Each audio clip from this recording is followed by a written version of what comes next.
आज हमारे पास तो अभी 2 पहिया नहीं है, लेकिन हमारे साथ यहाँ पर 3 पहिया है। भुवन जी, गजराज सर और स्पर्श। क्योंकि ये एंटरटेनमेंट के वो पहिया हैं, जब चलते हैं ना तो एंटरटेनमेंट का डोज जो है हाई हो जाता है। आपने ये नहीं बोला कि जब ये पहिए चलते हैं तो ऑडियंस का चक्का जाम हो जाता है, तो 2 पहिया देखने के बाद तो यही होने वाला, क्यों ऐसा लग रहा है? हमारा टैगलाइन है सपनों का चक्का जाम।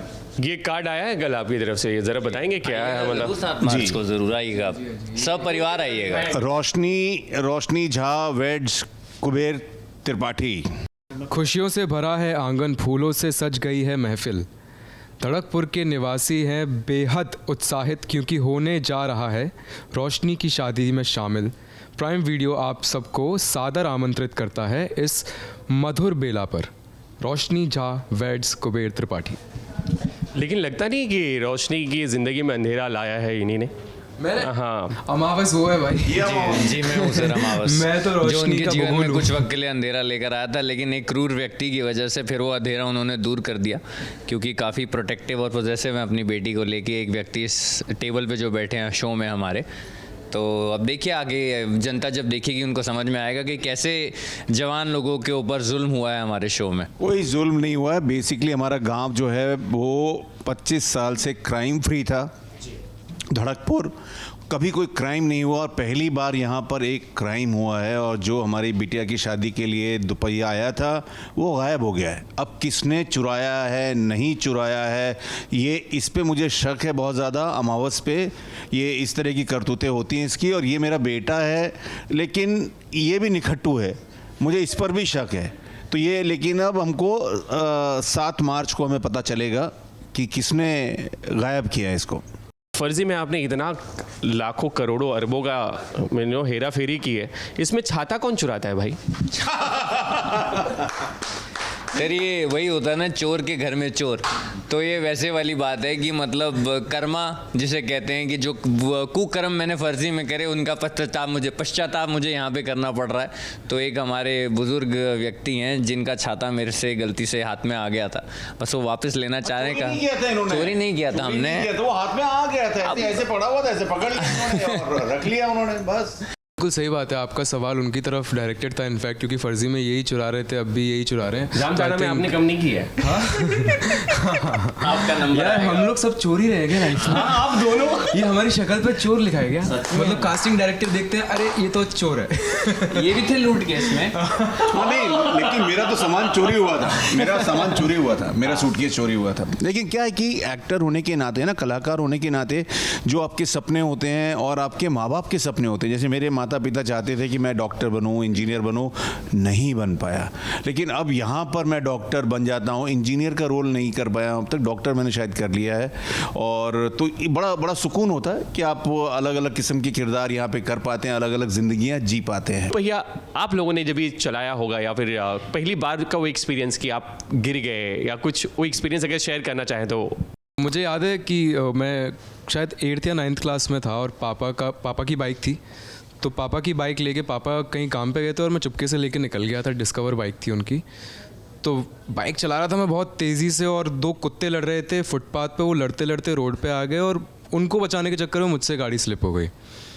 तो उसके बाद डर इस बात का नहीं था कि मुझे चोट लग गई है, डर इस बात का था कि घर पे जाऊंगा तो पापा को दिख जाएगा बाइक वाइक के चोट लग गई है तो मेरे और चोटें लग जाएंगी। मेरा तो ये है कि वो ज़माना था जब टेलीफोन और 2 व्हीलर जो है वो बड़े नंबर उसकी वो होती थी, राशनिंग होती थी ना, आपको वेट करना पड़ता था, इंतज़ार होता था, कुछ महीनों बाद आपको स्कूटर आपका आता था। तो मेरे पापा ने स्कूटर लिया था बजाज चेतक, तो वो शायद 10-15 दिन उन्होंने उसको चलाने की ट्रेनिंग ली और फिर उसके बाद एक एक करके परिवार के सदस्य उनके पीछे बैठे और पहली ड्राइव में ही ये रियलाइज़ हो गया कि जो मेरे पापा हैं वो ट्रैफिक के नियम कायदे कानून जो थे उनको बड़ी श्रद्धा से देखते थे कि मतलब रेड लाइट है ही नहीं, और ऐसे चलाते थे, ऐसे मतलब ट्रैफिक रेड लाइट। और मैं बहुत पाऊजी आप ऐसे कैसे चला रहे हो, आप एक्सीडेंट हो जाएगा।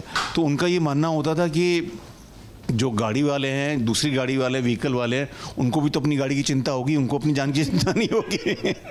तो वो एक एक करके परिवार के सभी सदस्यों ने उनके पीछे बैठने से इनकार कर दिया। ये मेरी दोपहिया की मेमोरी है बड़ी खतरनाक।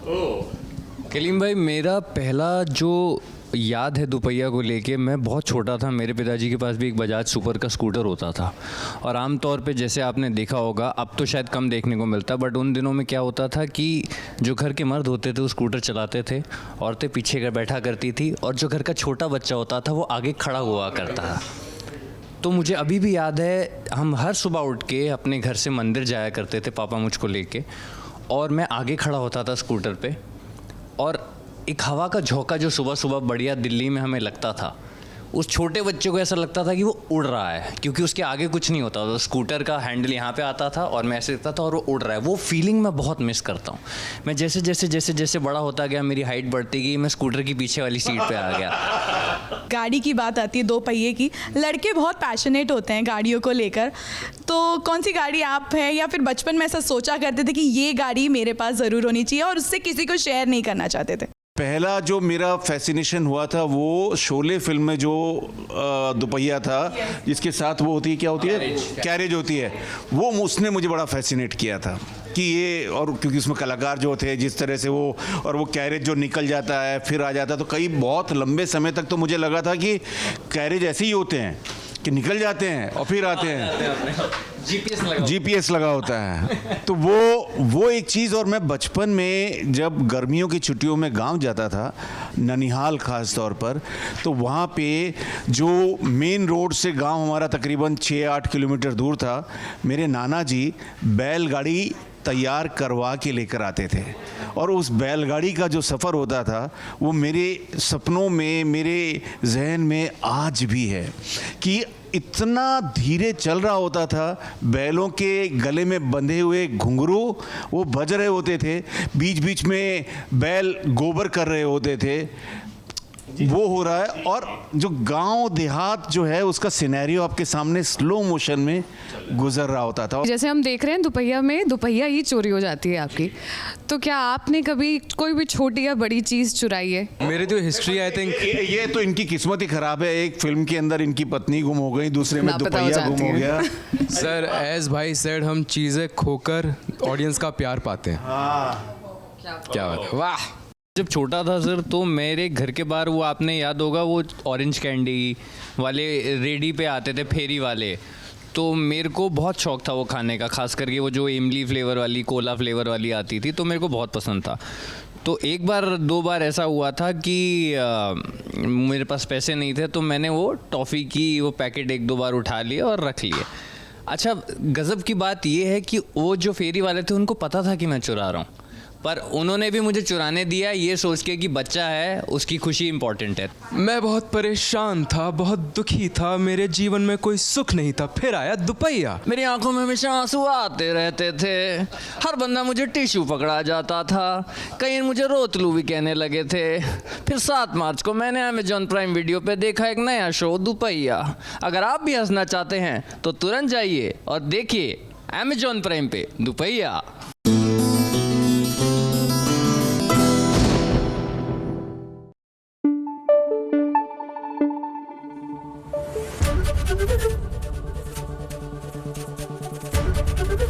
एबीपी न्यूज आपको रखे आगे।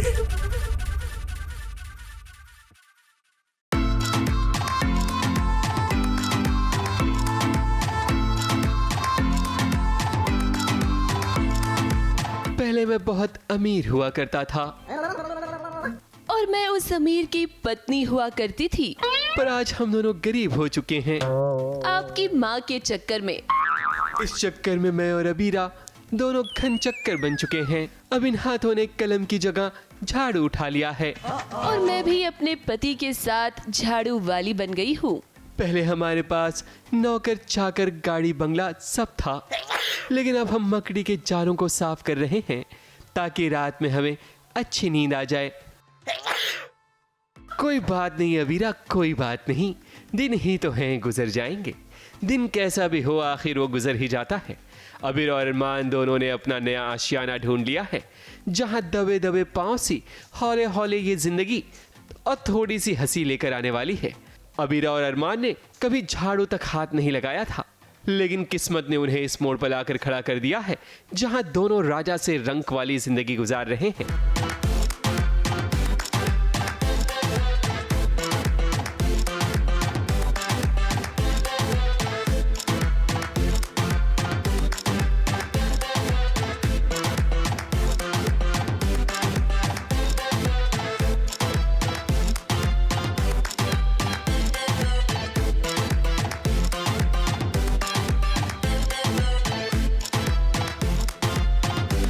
अबीरा ने घर जुगाड़ लिया है और मेरे पास तो जितने पैसे थे वो सब खर्च हो गए, क्योंकि जैसे ही सर मुंडवाया और ओले पड़ गए, घर से हम जैसे निकले मम्मी बीमार हो गई और हॉस्पिटल लेकर जाना पड़ा और वहाँ सारे के सारे पैसे उधर ही खर्च हो गए मेरे पास 10 रुपये कुछ बचे हैं अभी, वो मैंने बचा के रखे और बाकी अबीरा की सेविंग्स काम आ रही है। तो उसने एक आलीशान प्रॉपर्टी रेंट पर लीज पे ली है अबीरा ने।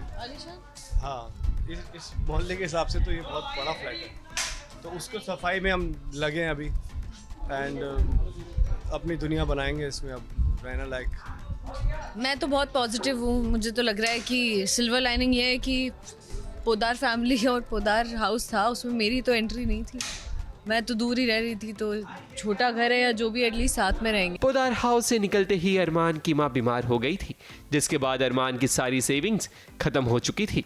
पर अबीरा के पैसे आज काम आ गए, वरना लेने के देने पड़ जाते। वैसे आज अरमान और अबीरा को अपनी रियल लाइफ के वो लम्हे भी याद आ गए, जब कोरोना काल में दोनों घर में काम किया करते थे। मैंने तो बहुत किया यार, मैंने तो बहुत किया। मैं तो अभी मुझे आप आधा घंटा दे दो, मैं इसको जन्नत बना दूंगा। हाँ, मजाक नहीं करा। तो यार लॉकडाउन के अंदर मैं बनाता था अपने घर को।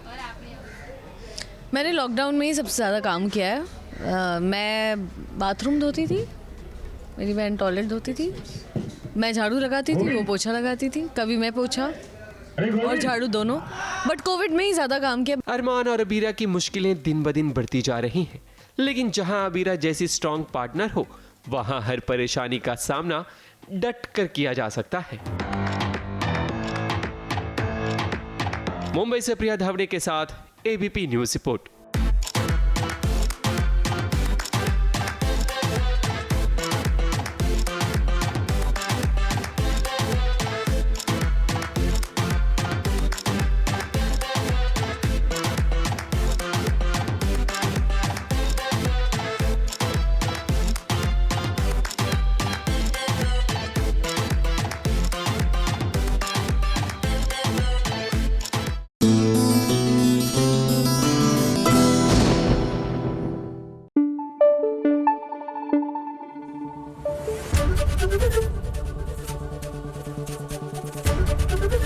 एबीपी न्यूज़ आपको रखे आगे।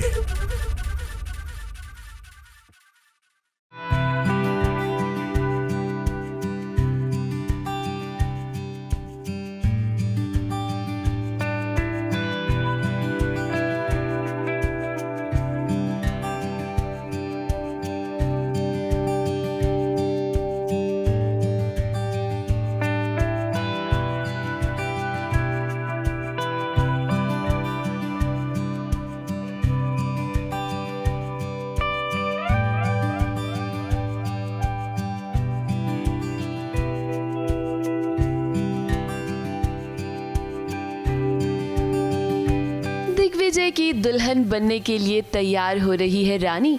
माथे पर मांग टीका, हाथों में चूड़ियां और सुंदर सा लहंगा पहनकर चांद सी सज गई है रानी। बहुत सुंदर सा एक लहंगा है, ये घाघरा एंड फिर ये जो चुन्नी है ये गुजराती स्टाइल में उन्होंने प्लीट करके दी है। ये हाथ में सब चूड़ियाँ एंड ये जो रिंग के साथ अटैच ब्रेसलेट्स होते हैं वो है। फिर मेरी नथ है एंड ये सेट है, ये नेक सेट स्पेशली बनाया गया है एंड ये भी बनाया गया है, ये इसका लॉन्ग एक नेकलेस एंड ये सर पे पल्ला और ये नथ भी है। ये नथ इज़ समथिंग जो एक दुल्हन के गेटअप को एनहांस करती है। तो this is what my look is. अब दिग्विजय ने रानी की मांग चाहे जिन भी हालातों में भरी हो, समाज के लिए तो इन्हें शादी करनी ही पड़ेगी। घर वालों ने फैसला लिया है कि वो दिग्विजय और रानी की शादी करवाएंगे, इसीलिए तो आज दुल्हन बनकर रानी तैयार हो गई है। रानी के ससुराल वालों ने ही सारे इंतजाम किए हैं, क्योंकि रानी के घर वालों ने तो उससे अपने सारे रिश्ते नाते तोड़ दिए हैं। वैसे हम आपको बता दें कि दिग्विजय और रानी की शादी में ना ड्रामा भी होने वाला है। अब टीवी सीरियल की शादी में ड्रामा ना हो, भला ऐसा कैसे हो सकता है। ये मेरा एंट्रेंस एग्ज़ाम का मेडिकल का जो एडमिट कार्ड होता है वो है, एंड वो कैसे भी तो गिर गया। एंड वो गायत्री मैम ने मैंने गायत्री आंटी ने देख लिया, एंड देखने के बाद उन्होंने कहा ये तो गिरा हुआ है, ये संभाल के रख, नहीं तो फिर एंट्रेंस एग्ज़ाम नहीं दे पाएगी, बहुत इंपॉर्टेंट है। तो फिर मैंने उन्हें दिया वो कार्ड। तो ये सब जो हुआ, ये पिंकी ने मतलब खिड़की से वो देख रही थी कि कुछ तो हो रहा है। अभी इसके बाद पिंकी के दिमाग में क्या चल रहा है वो तो हमें नहीं पता। पिंकी अब कुछ खुराफाती कुछ तो करने वाली है, क्योंकि पिंकी कैसे भी करके रानी को तो उतना पसंद करती नहीं है। वो नहीं चाहती कि रानी इस घर की बहू बने, एंड वो चाहती है कि रानी की वजह से कुछ कॉम्प्लिकेशंस हो इस घर में, ताकि सब रानी को पसंद ना करे। तो यही चल रहा है, अभी देखते हैं इसके बाद क्या होता है, वो तो हमें भी नहीं पता। दरअसल होता यह है कि गायत्री को रानी के एंट्रेंस एग्जाम का एडमिट कार्ड जमीन पर गिरा हुआ मिलता है। ये देखकर रानी घबरा जाती है। आने वाले ट्रैक में अब होगा यही कि जो पिंकी है ना, वो इस एंट्रेंस एग्जाम के एडमिट कार्ड को फाड़ देगी, जिसके चलते रानी एग्जाम नहीं दे पाएगी। जैसे आप देखते आ रहे हैं, पिंकी हर कुछ ना कुछ में रंग में भंग डालने का काम करती हैं। Sorry Pinky, but of course उनका किरदार इतना अच्छा है, किरदार इतना ब्यूटीफुली प्ले कर रही हैं वो।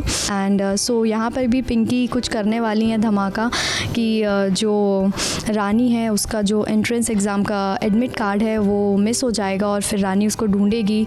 तो ये सब होने वाला है। पिंकी तो रानी को बिल्कुल भी पसंद नहीं करती है। वो नहीं चाहती है कि रानी इस घर की बहू बने। ऐसे में उसने रानी को परेशान करने का पूरा प्लान तो कर लिया है। अब देखना ये होगा कि रानी इस मुसीबत से कैसे बाहर निकलेगी।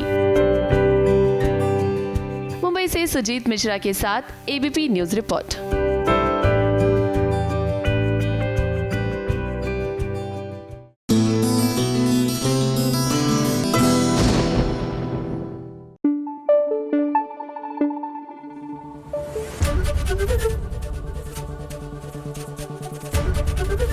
एबीपी न्यूज आपको रखे आगे।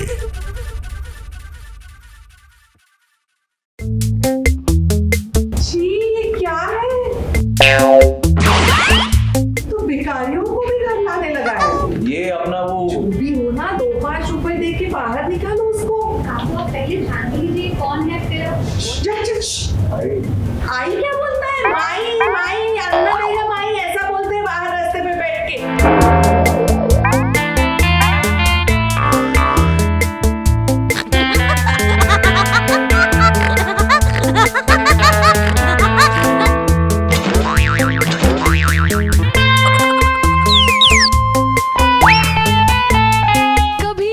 मेरे दिल में ख्याल आता है कि सचिन के घर में इतना ड्रामा क्यों होता है। भाई ड्रामा होगा तभी तो सीरियल्स की कहानी आगे बढ़ेगी। थैंक यू सो मच इतनी बड़ी इंफॉर्मेशन देने के लिए। खैर अब देखिए, घर में सचिन, साइली, रेणुका और सचिन के बाबा मौजूद हैं, लेकिन यहाँ ये शख्स कौन आ पहुँचा है जिसे कपड़े लत्ते की जरूरत है। तो भिखारियों को भी घर लाने लगा है। ये अपना वो जो भी हो ना, 2-5 रुपए दे के बाहर निकालो उसको। आप पहले जान लीजिए कौन है फिर। आई क्या बोलता है? माई माई अन्ना देगा माई, ऐसा बोलते हैं बाहर रास्ते पे बैठ के। आइला, ये तो अपना सचिन का भाई तेजस है रे। हाँ हाँ सही कहा आपने, लेकिन ऐसा क्या हो गया है कि तेजस की ये हालत हो गई है। लेकिन तेजस की हालत को देखकर उसकी माँ रेणुका दंग नहीं हुई, बल्कि उसे देखकर अपनी हंसी नहीं रोक पाई।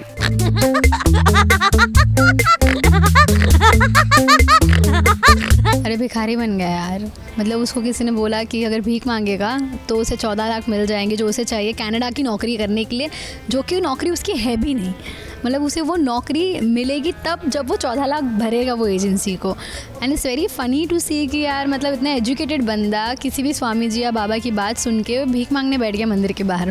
सो साइली ये चीज़ देखती है एंड सचिन को तुरंत ही फ़ोन लगाती है कि प्लीज़ जल्दी आओ, देखो क्या हो रहा है यहाँ पे। एंड सचिन को और मुझे बहुत दया आती है and then we bring him home. And ये देख के रेणु का तो मतलब टूट ही जाती है and we feel really bad कि रेणु का जो है जितनी अटैच्ड है अपने तेजस से, उसे ये दिन देखना पड़ रहा है। And it's very very funny also because Renu पहले इनिशियली ऐसे करती है कि अरे कौन है तू, जा जा चल चल निकल निकल, भिखारी को लेके आ गई, ये वो बहुत बोलती है। एंड वी थोड़ा मतलब मन ही मन में हम हंस रहे हैं and all that is happening. Tejas एक बाबा के बहकावे में आ गया है। उसे लगता है कि मंदिर में भीख मांगने से उसे कनाडा जाने का मौका मिल जाएगा, मगर तेजस को साइली ने देख लिया था और फिर उसने सचिन को बताया और दोनों मिलकर तेजस को घर ले आए। तेजस को देख मानो रोशनी की रोशनी ही गुम हो गई हो।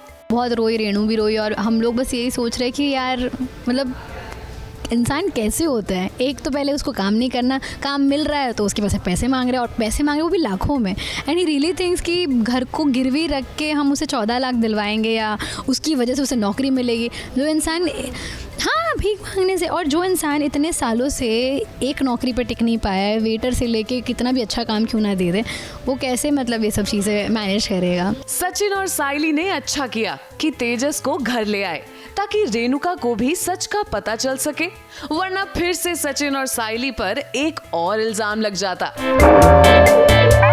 मुंबई से शिवानी सिंह के साथ एबीपी न्यूज रिपोर्ट।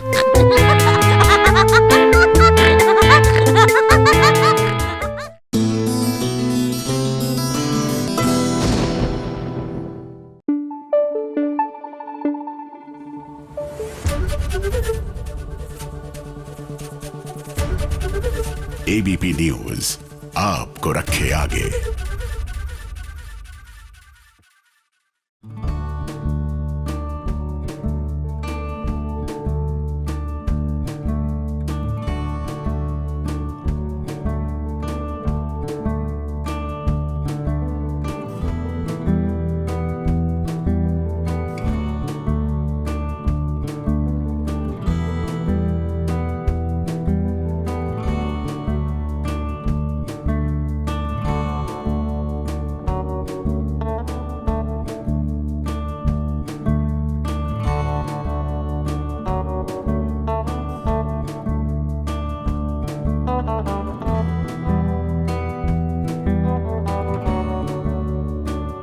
जिस चीज को शिद्दत से चाहो उसे कायनात आपसे मिलवा ही देती है।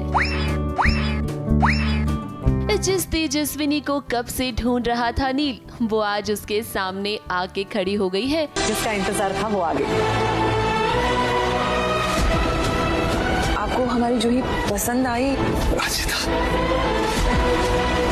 मैं अमरावती आया था आप लोग सबसे मिलने, लेकिन जब तक मैं वहाँ पहुँचा आप लोग सब निकल चुके थे। अब नील को क्या पता था कि जिस घर में वो लड़की देखने आया है वहीं उसे तेजस्विनी मिल जाएगी। तेजस्विनी को देखकर नील के चेहरे की वो चमक वापस आ गई है जो कहीं खो गई थी। उसने अपनी अपराजिता को फिर से देखा जिसको वो हर जगह ढूंढ रहा था। फाइनली वो मिल गई। इतने सारे फ़ोन्स किए उसने, इतना कोशिश किया मुझे ढूंढने का, बट वो फाइनली आज मुझे मिल चुका है। मैं कुछ बोल ही नहीं पाती हूँ, फिर वो आके अलग से आके मुझसे बात करता है। जिस चीज़ से हर किसी को प्रॉब्लम होती है, उनको लगता है कि अरे ये कुछ पता नहीं इनकी दोस्ती है क्या है, इनकी बातचीत होने से पहले ही इसको अंदर भेजो। मुझे अंदर भेजा जाता है, बहुत इंसल्ट की जाती है मेरी। एक तरफ नील खुश तो है क्योंकि तेजस्विनी उसे वापस मिल गई है, लेकिन दूसरी तरफ वो शादी के चक्कर में भी फंस चुका है। घर वाले उसकी और जूही की शादी के लिए तैयार हो गए हैं और हमें तो ये रिश्ता मंजूर है। आई प्लीज, मैंने कहा ना घर जाके डिसाइड करेंगे ना।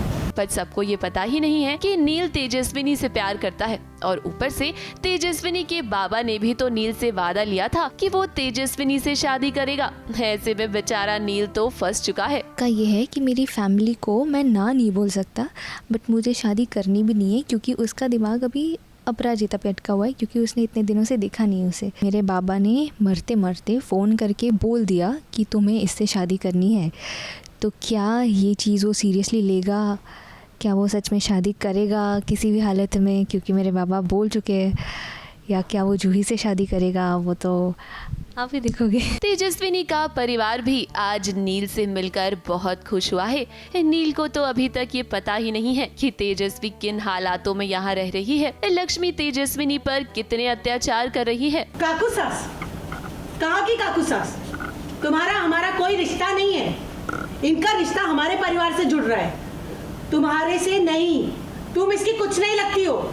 हालांकि एक सच तो नील को पता चल गया है कि तेजस्विनी के बाबा ने 2 शादियां की हुई हैं, लेकिन उसे ये आभास नहीं है कि तेजस्विनी को इस घर में लक्ष्मी कितना टॉर्चर कर रही है। अब हमें लगता है कि जब नील को ये सच पता चलेगा तो वो तेजस्विनी को यहाँ से लेकर तो जरूर जाएगा, और हो सकता है कि वो जूही से नहीं बल्कि तेजू से शादी करे, क्योंकि तेजू के बाबा से उसने वादा जो लिया है। मुंबई से शिवानी सिंह के साथ एबीपी न्यूज रिपोर्ट।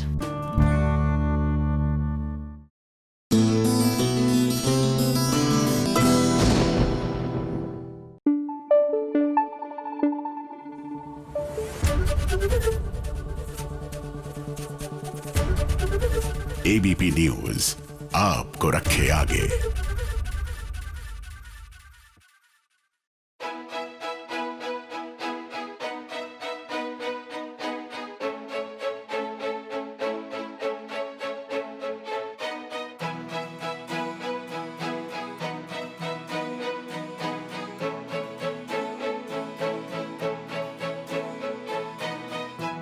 बाबा हम फिर भी ले देना, बाबा ले देना।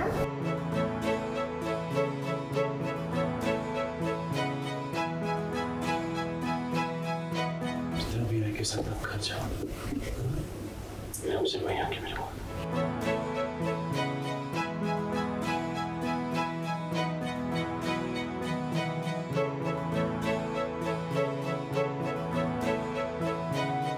एक माँ अपने बच्चे से कभी भी दूर नहीं हो सकती है। फिर भले ही क्यों ना उस पर कितनी भी मुसीबतें क्यों ना आ जाएं, वो अपने बच्चे के पास दौड़ी चली आती है, वो भी तब जब उसे ये पता हो कि उसके बच्चे को उसकी जरूरत है। जी हाँ, अब राना को ये पता चल गया है कि वानी उसकी बेटी है, इसीलिए उसने कस्टडी अपने नाम पर लेने का फैसला कर लिया है। और तो और उसने वैजू पर इल्जाम लगाकर उस पर केस फाइल कर दिया है, जिसकी वजह से वैजू अपनी बेटी के पास नहीं है और उसकी बेटी यानी कि वानी अपनी माँ से दूर होने की वजह से अब बीमार पड़ गई है। और तो और राना को ये समझ नहीं आ रहा कि वो अपनी बेटी को वापस नॉर्मल कैसे करे। राना जी जान लगाकर अपनी बेटी का ख्याल रख रहा है, वो तो बस यही चाहता है कि वानी ठीक हो जाए।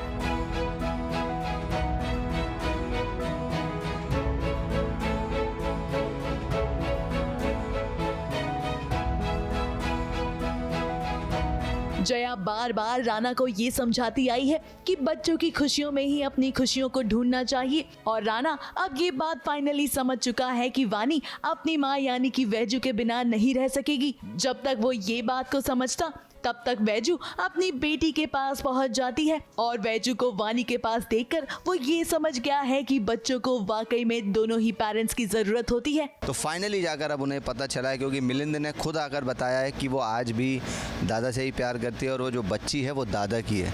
तो ये सुन के बहुत ही इमोशनली हो गया है और उनके मन में ऐसी चाहत आ गई है कि अब वो बच्ची उन्हीं के साथ रहे। अब जब राना को ये बात समझ में आ गई है कि वानी उन दोनों की बेटी है, तब से उसे वैजू के लिए जो भी गुस्सा था वो खत्म हो गया। और तो और उसने ये फैसला कर लिया है कि जो केस उसने वैजू पर किया था वो अब वापस ले लेगा। अब देखिए ना, कहानी धीरे धीरे अपने अंतिम चरण पर जा रही है, जहां धीरे धीरे सारी गलतफहमियां दूर हो जाएंगी वैजू और राना की। और ये सब मुमकिन हो पाया है तो सिर्फ और सिर्फ उनके बच्चों की वजह से। ऐसे ही तो कहानी का डी एंड होगा, इसीलिए तो अब बच्चे ही मिला रही हैं राना और वैजू को। तो अब वो बात जब ये है कि प्यार से बढ़कर जो बच्चे हुए हैं तो एक्स्ट्रा प्यार हो गया है, और अब जब पता चल गया कि वो भी उन्हीं का है तो हो सकता है कि वो उस अपने प्यार को भी मान लें और ज़िंदगी अपनी खुशनुमा बना लें।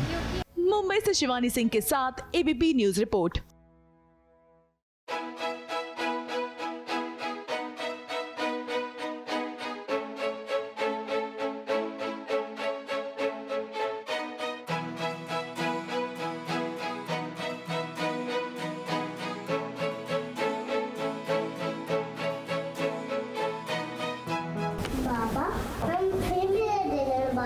मिलने देना।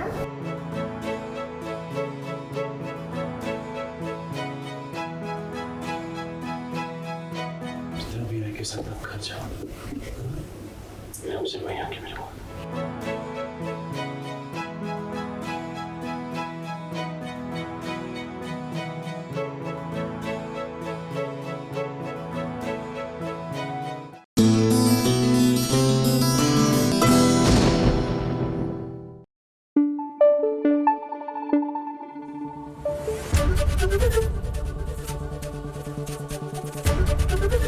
एबीपी न्यूज आपको रखे आगे।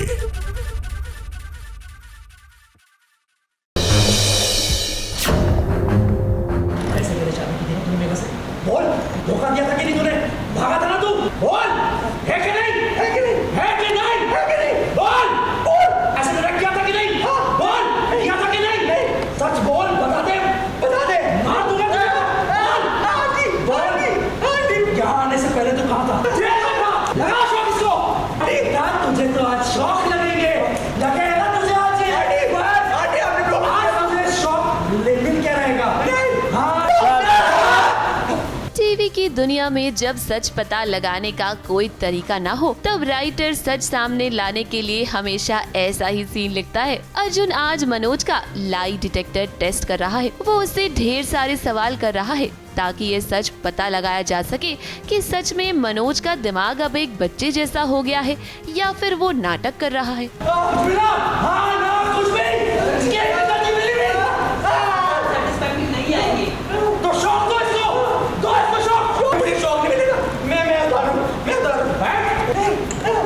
मनोज की हरकतें तो एकदम बच्चों जैसी हैं। उसे देखकर तो कोई भी यही कहेगा कि मनोज की दिमागी हालत ठीक नहीं लगती। देखिए, बच्चे की तरह वो घर में सबको परेशान कर रहा है, कभी खिलौनों से खेल रहा है तो कभी मस्ती कर रहा है। ये सब देखकर अर्जुन को बहुत गुस्सा आ रहा है। अर्जुन को तो लगता है कि मनोज ये सब कुछ जानबूझकर कर रहा है और यही बात तो वो मेघा को समझाने की कोशिश भी करता है। हालांकि मेघा अर्जुन की बात मान नहीं रही। क्यों रहने दूं मैं?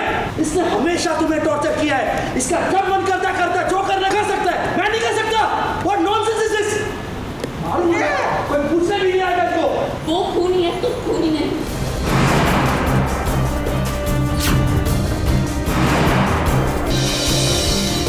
मनोज की हरकतें देख अर्जुन ने तो अपना आपा भी खो दिया है। उसे लगता है कि मनोज ये सब कुछ जानबूझकर कर रहा है। वैसे हम भी कहीं न कहीं अर्जुन की बातों से सहमति रखते हैं। अब जाहिर सी बात है कि मनोज लौट कर आया है तो वो मेघा की जिंदगी में कोई नया भूचाल तो जरूर लाएगा, क्योंकि उसे मेघा से बदला जो लेना है। क्यों वापस आया? मेघा को मारना चाहता है तू? क्या प्लान है तेरा? बता तेरा प्लान। फिलहाल तो अर्जुन सच पता लगाने की कोशिश में है। अब देखना होगा कि कैसे मनोज का सच उसके सामने आएगा। ABP news report.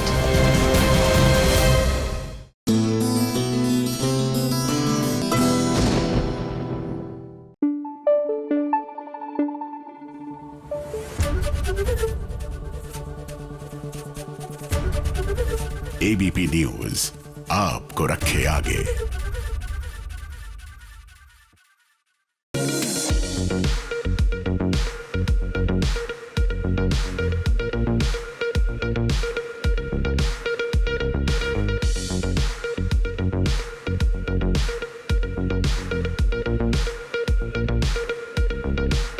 जल्दी गर्मी का मौसम आ गया है और इस गर्मी में कौन खास और कौन आम, सभी पर इसका असर साफ दिखाई दे रहा है।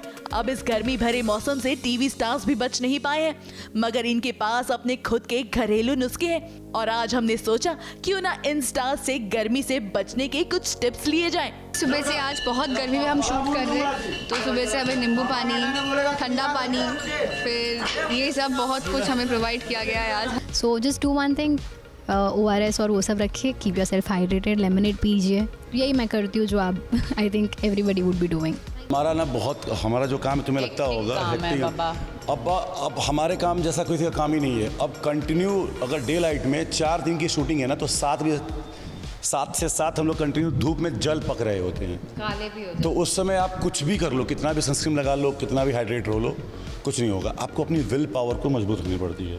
गलत बोल रहा हूँ मैं? नहीं। कितना पानी पी लोगे भाई, कितना ही आप सनस्क्रीन लगा लोगे, कितना छाता लेके आपके बगल में इंसान खड़ा रहेगा, तो उस समय सोच लो कि अभी मतलब सूरज भगवान जाते हैं हम लोग, उसके बाद फिर डी टैनिंग के लिए जाते हैं। तो हमारे लिए कोई ये नहीं है, कोई मुरव्वत नहीं है हमारी तरफ। और बहुत सिंपल है। आपके घर में बहुत सारी चीज़ें ऐसी है जो किचन में आपको मिल जाएगी, जैसे कि सब्जा है, नींबू है, फिर सौंफ है, तो उन सब के साथ आप एक पूरा सा एक शरबत बना सकते हो। और ये शरबत बना के आप आपके साथ बॉटल में रख सकते हो। आप इंडोर काम कर रहे हो, आउटडोर काम कर रहे हो, पर ये आपको बहुत ही फ़ायदेमंद रहेगा। थोड़ी ऑफ कोर्स डिफ़िकल्टी हो रही है, बट ट्राई कर रहे हैं कि बीच शॉट में हम थोड़ा छाँव में चले जाएं। हमारे पास फिर भी वो ऑप्शन है। यहाँ हमारे पीछे बेचारे एनिमल्स हैं, I don't know how they must be coping, क्योंकि काफ़ी गर्मी है। तो just trying to stay hydrated, जितना हो सके उतना। अपना ख्याल तो मैं रखती हूँ, पानी वानी पी लिया, नारियल पानी पी लिया, वाटरमेलन खा लिया, ठीक है। दही होता है डाइट में, सो राइस के साथ या कोई भी सब्ज़ी है, कुछ भी जो खाने की चीज़ होती है उनके साथ दही ऐड कर लिया, योगर्ट खा लिया, स्मूदी पी ली, सो ऐसी चीज़ें। और ज़्यादातर मैं अगर आउटडोर में हूँ, बहुत ज़्यादा हीट है, तो शेड्स के अंदर हम बैठ गए या मेकअप रूम में तब तक वेट कर लिया, कट टू कट शॉट के अंदर ही आप चले गए। तो थोड़ा ख्याल रखना चाहिए, क्योंकि हमारा वर्किंग आवर्स भी बहुत लंबा है, 12 घंटे 13 घंटे, तो आई थिंक सभी को अपना ख्याल रखना चाहिए। मैं सत्तू बहुत पीता हूँ, आप सत्तू पिए और अपने बॉडी को ठंडा रखिए, बहुत ज़रूरी है। और हाँ, कूलिंग जो एलिमेंट्स होते हैं जैसे क्यूकम्बर, सैलड्स, ये सारी चीज़ें खाएं और अपने आप को हाइड्रेट अच्छे से करें। और जब बाहर जाएं तो सनस्क्रीन ज़रूर लगाएं स्किन पे, it's very important to protect your skin. Also कोशिश करो कि धूप के टाइम में, जो मेन हीट वेव वाला टाइम है, उसमें ना जाओ बाहर, तो बेटर है। और एक और चीज़, पेड़ कम काटो और जो काटे उनको भी मना करो, और अपने घर पे पौधे लगाओ, क्योंकि मुंबई में ऐसी मिट्टी तो बची नहीं जहाँ बची नहीं है जहाँ हम पेड़ लगा सकते हैं। तो अपने घर में खूब सारे पौधे लगाओ। मैं अपने घर में बहुत लगाता हूँ। हाँ, और केयर अच्छे से लो, केयर इज मोर इम्पोर्टेंट। अब कुछ स्टार्स जानते हैं कि शूटिंग के दौरान खुद के पास कौन कौन सी चीजों को रखें ताकि वो इस गर्मी से थोड़ा सा राहत पा सके। हम गाड़ी में आते हैं, हम पोल्यूशन हमारी इंसानों की वजह से होता है, ह्यूमंस की वजह से होता है, तो जितना मिनिमाइज़ कर सकते हैं करें। और ये जो हीट वेव्स हैं ये शायद कम हो जाए आने वाली फ्यूचर जनरेशंस के लिए। आप देखिए, इतनी बड़ी बड़ी बॉटलें लेके घूमते हैं, मतलब हम लोग ऐसे पानी साथ में कैरी करते हैं जो कि हम पीते रहते हैं, डिहाइड्रेशन का पूरा ध्यान रखते हैं, छाँव में बैठते हैं। वी मेक श्योर कि इवन एक्टर्स को भी हमारे, अगर हमको शॉट लेना है धूप में, तो हम ऊपर कवर करते हैं, उनको बिल्कुल कवर करके, सनलाइट कवर करके तब शूट करते हैं। बिल्कुल बिल्कुल, जितना हो सके आप फ्रूट्स खाइए और जितना हो सके आप पानी पीजिए, और ख़ासकर मटके का पानी पिएं तो ज़्यादा बेहतर रहेगा, क्योंकि फ्रिज का पानी, हम बाहर से आते हैं ना, तो गर्मी से आते हैं तो फ्रिज का तुरंत पानी पी लेते हैं तो हम बीमार पड़ सकते हैं। इसलिए बेहतरी ये है कि थोड़ा रिलैक्स करके मटके का ज़्यादा पानी पिएं, वो ज़्यादा अच्छा है हेल्थ के लिए। और हो सके तो आप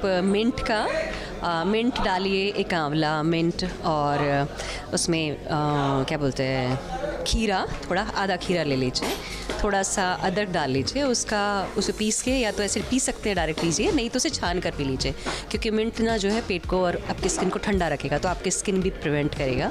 नींबू भी ऐसे ही करता है। और इवन पता नहीं, बहुत सारे लोगों को शायद नहीं पता है, प्याज बहुत काम आती है गर्मी में। गर्मी के लिए प्याज सबसे अच्छा था, तो कच्चा प्याज जितना खा सकते हैं खाने के साथ या सैलेड में ज़रूर खाइए। वाह भाई वाह, वी आर श्योर कि आपको इन स्टार्स के दिए हुए नुस्खे जरूर पसंद आए होंगे। उम्मीद करते हैं कि आप इन टिप्स को खुद भी अपनाएंगे और तो और खुद को इस गर्मी से बचाएंगे। ABP news report.